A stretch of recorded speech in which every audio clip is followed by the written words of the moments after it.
Bonjour les amis. Plata o plomo? La maille ou la ferraille? Ça, c'est la célèbre phrase de Pablo Escobar, le célèbre trafiquant de drogue colombien. Alors, je vais pas verser dans les préjugés quand on parle de Colombie, c'est pas ça du tout mon propos. C'est simplement que pour ceux qui connaissent un petit peu la vie de Pablo Escobar, le lien avec le football, c'est qu'il avait un amour immodéré pour ce sport. Et je me demande ce qu'il aurait pensé finalement de ces cafeteras, de ces filles qui ont vraiment superbement bien représenté le foot féminin en Colombie, en Amérique du Sud, et surtout dans le monde. Le foot féminin, c'est superbe. Quand c'est joué avec ferveur, avec engagement, avec détermination, avec technique, c'est superbe à voir. Et cette équipe de Colombie a vraiment fait plaisir à beaucoup, beaucoup de personnes. Et ça, j'en suis très, très content. On reparlera sûrement de ces filles dans un avenir proche. Bien sûr, je les suivrai pour dans la zone Amérique du Sud, pour les coupes d'Amérique du Sud, CONCACAF. Je sais pas à quoi elles participent exactement. Et puis, prochaine Coupe du Monde et prochains Jeux Olympiques, bien évidemment. On va revenir donc sur cette affiche Espagne-Colombie. Un match, moi, qui me faisait saliver d'avance. Un superbe match entre deux belles équipes. Une équipe de Colombie donc qui avait quand même quelques faits d'armes dans sa poule, qui avait tenu la dragée haute à l'équipe de France, et même plus que ça, qui l'a fait vraiment vaciller en deuxième mi-temps, au point qu'elles ont failli revenir au score. Elles auraient même dû quelque part gagner ce match, mais bon, ça c'est une autre histoire. Et qui a fini deuxième du groupe. C'est dommage parce que c'est dommage. J'ai pas vu le match contre le Canada, mais si elles avaient décroché cette première place, elles auraient fait en sorte que mes prédictions se réalisent, parce que moi je les voyais vraiment décrocher un métal, et pourquoi pas l'or, vraiment. Parce que elle était dans les meilleures dispositions, contrairement à beaucoup d'équipes qui sont présentes. Elle n'avait pas de pression, aucune pression. Et elle pouvait vraiment se reposer sur un noyau de joueuses d'un niveau extraordinaire, de classe mondiale. Au moins 8 joueuses dans cette équipe. Voilà, moi je retiens quand même des joueuses comme ça à la débeauté. Ousmé, que j'ai découvert, Restrepo, que j'ai découvert aussi au travers des matchs de la Colombie dans ce tournoi. Pavie, l'ailière, qui a joué vraiment à un très haut niveau. Lacey Santos, les sœurs Arias derrière, Joreline, qui a fait un match extraordinaire contre l'Espagne, même la gardienne Tapia, enfin je veux dire, Vanegas, vraiment des joueuses qui m'ont beaucoup, beaucoup plu et que je vais continuer à suivre au-delà des Jeux Olympiques. Et puis, donc, cette équipe espagnole, qui, elle, pour le coup, on l'attendait bien évidemment on l'attend comme grande favorite, et moi je vous le dis, elle va gagner l'or.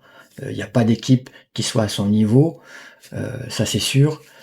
Qui a fait une première de son groupe, ça on l'attendait, et qui était en quart de finale donc contre cette équipe de Colombie. Donc une affiche vraiment qui faisait saliver. Pour ce match, donc je vais vous mettre donc le schéma tactique que j'ai piqué donc à l'équipe, je vous le mets là. Donc la sélectionneuse espagnole avait mis en place donc un 4-3-3, 4-3 habituel, avec son triangle inversé un peu à la façon d'Hervé Renard, avec une pointe basse devant la défense, Guirajo, et puis les deux relayeuses que sont Bonmati, la Ballon d'Or, et Putellas, double Ballon d'Or. Donc on a vraiment un milieu de terrain doré dans cette équipe espagnole. Et puis les trois de devant, Del Castillo, Paraluelo et Caldentey. En face, Angel Marsiglia, alias Sucre, pour la référence à Prison Break, avait mis lui en place un 4-2-3-1, mais c'était plutôt un 4-5-1 en version défensive face à ces Espagnols. L'équipe de Colombie n'a pas fait que défendre. Elle a défendu effectivement bec et ongle chaque parcelle de terrain contre cette équipe espagnole, surtout quand elle a mené au score. Mais c'est vrai que l'équipe colombienne n'avait rien à perdre et elle a produit du jeu. Et à tel point qu'à la 12e minute, Meira Ramirez a marqué et a donné de l'espoir à cette équipe de Colombie d'aller pourquoi pas en demi-finale. Mais sur l'ensemble du match, quand on regarde les stats, je sais qu'à un moment le commentateur d'Eurosport a dit qu'il y avait eu 16 tirs à 4 en faveur de l'Espagne. Sur ces 4 tirs, 3 sont cadrés, et sur ces 3 tirs cadrés, il y a 2 buts, quand même, parce qu'il y a eu un deuxième but, donc en deuxième mi-temps par le biais de Lacey Santos, qui récupère un ballon qui a été repoussé par Catacol suite à un tir de Caicedo au bout d'une course folle en contre-attaque. Voilà, je l'ai dit au début, avec un superbe enroulé qui vient se loger dans la lucarne de Catacol, et qui a fait que l'équipe d'Espagne avait 2 buts à remonter pour aller au moins en prolongation. Mais franchement, face à elles avaient 11 diablesses colombiennes. Mais bon, il y a quand même eu des faits de jeu qui ont fait que la physionomie du match a quand même changé de façon spectaculaire, suite notamment aux blessures de Pavie, qui je crois s'est claqué sur une course, suite à la blessure de Caicedo aussi, suite à la sortie de Ramirez qui a fini sur les rotules, qui revenait de blessures, qui était à court de rythme et qui a fini vraiment sur le rotule après avoir tout donné, mais comme ses 10 collègues derrière. Voilà, donc quand vous sortez ces 3 joueuses magnifiques, même si l'équipe de Colombie a de l'énergie à revendre, a une volonté incroyable de renverser les montagnes, en termes de qualité, vous dégringolez quand même. Donc ça s'est ressenti, et l'équipe de Colombie, après tous ces coups durs, n'a fait que défendre jusqu'au bout, jusqu'à la séance de tir au but. Et puis, en parallèle, Monse Tomé, qui n'est pas resté sans rien faire, a quand même, sur l'échiquier du terrain, a changé quelques pièces, a fait entrer Jennifer Hermoso notamment, qui a permis à donner à cette Roja un élan positif, qui a fait que voilà, Hermoso a marqué un but, et puis derrière, Irene Paredes a égalisé pour l'Espagne et a permis à cette équipe espagnole d'aller en prolongation. Au passage, les 2 passes décisives viennent de Sara Paralluelo, qui a fait un superbe match. Vraiment, moi j'ai beaucoup aimé son match sur le côté gauche du terrain, et qui a montré vraiment à tout le monde pourquoi le Barça lui avait fait confiance au détriment de joueuses comme Azizat Oshoala par exemple. Donc là, ça s'est vu sur ce match-là, et j'espère qu'elle va encore monter en puissance. De toute façon, je le redis, et je l'ai dit depuis un certain temps, l'Espagne va décrocher l'or. Ça, c'est sûr et certain. Voilà, donc on arrive à la séance des tirs au but. C'est toujours un peu la loterie, mais ça a basculé du côté espagnol. Dernier tir au but par Aitana Bonmati, qui envoie donc la Roja en demi-finale, et qui jouera donc le Brésil en demi-finale. Donc pour ceux qui aiment la paella, vous allez encore être servis, et bien servis, vous allez même vous régaler avec cette équipe espagnole qui n'a rien à envier à ses compatriotes masculins, aux jeunes côté masculin, aux jeunes côté filles.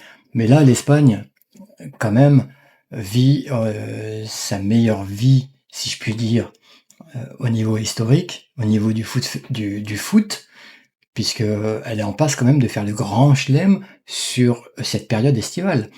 Rendez-vous compte quand même, les gars sont allés gagner l'Euro. Là, c'est au mois de mai-juin. Les U19 garçons ont gagné là tout récemment. Les U19 filles ont gagné elles aussi tout récemment l'Euro. L'Euro pour les gars, l'Euro pour les filles.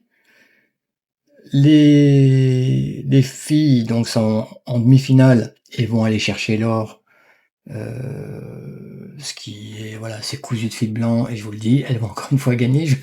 Je sais que je radote, hein, désolé, mais cette équipe espagnole est tellement au-dessus. Et les gars, les U23, dans ce tournoi olympique, sont en demi-finale et vont jouer le Maroc. Ils sont en passe de faire le grand chelem. Franchement, moi j'aimerais vraiment beaucoup que la France puisse, excusez-moi, suivre l'exemple quand même espagnol. Alors on peut pas tout prendre, il y a des spécificités, des particularités espagnoles, ok, mais sur la gestion des temps forts et des temps faibles, sur le mental, sur la maturité qu'il faut avoir, sur la confiance qu'il faut dégager lors d'un tournoi majeur, elles peuvent quand même prendre des choses dans cette sélection. Et moi, franchement, je milite pour qu'un technicien espagnol, il y en a eu beaucoup qui ont gagné, un technicien espagnol, puis j'ai l'impression qu'ils se ressemblent tous et ils sont tous tournés vers la possession de balle, vers un jeu plutôt offensif, euh, avec, pour reprendre l'expression de Gérard Rouillet, cette tactique du serpent qui vous permet d'aller à droite et à gauche, sans verser dans l'ennui, hein, bien évidemment, bien au contraire. Vraiment beaucoup de technique, beaucoup d'à-propos, mais tourner résolument vers l'offensif.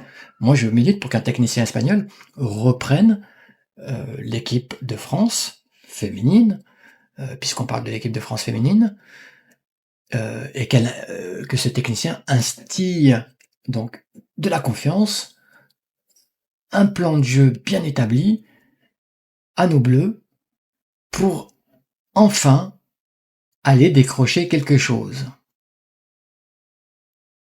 Je ne sais pas ce que vous en pensez, dites-moi ça dans la barre des commentaires.